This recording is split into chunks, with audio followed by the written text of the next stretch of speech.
Tamo iza škole bio sam pokušao da idem prema onoj stijeni na desnu stranu, iza ovih borova desno. U prošlom ratu, ne ovom sad, nego onem tam koji je bio, tako reći, Drugom svjetskom ratu, vjerovatno 43. Četnici su ovdje u Luci zarobili 15 staraca između 60 i 85 godina. Doveli su ih ovdje za Šumarnicu, za škole i tu su ih strijeljali. U tih 15 Halil Duraković uspio pobjeći. Vam kad su išli jednom stazom, on je smakao žitu s rukom. Pobjegao je, oni su pucali za njim. Svaki metak ne pogađa. Na strijeljanu Amidža mog oca Mujo, koji je otkrio naziv Šarene bukve, u stvari proći tu šta znači to što je narod zvao Šarenu bukvom. On je pao kad su počeli da strijeljaju, ali ga ipak metak jedan pogodio, rana nije bila opasna. Kad su četnici sve strijeljali, počeli su pjevati. U jednom momentu jedan je ustao i rekao, ima li iko živ, ja mogu živ ostati. Oni su ga dotukli, Mujo je šutio do noći.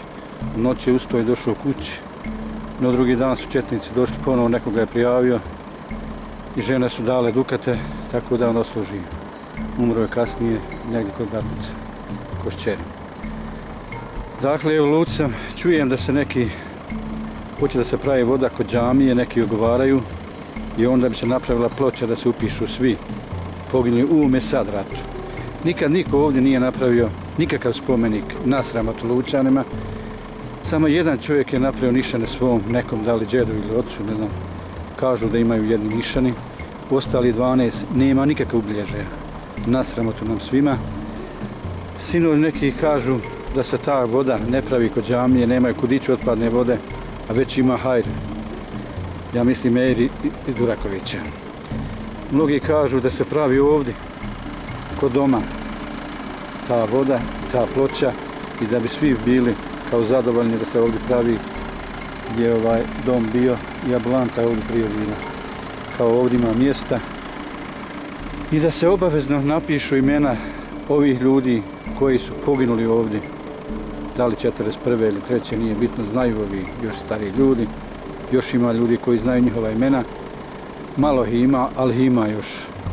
Dakle, moja bi želja bila da se napravi spomenik zajednički žrtvama iz ovog rata i iz onog rata, jer je onim nije nikad napravljena.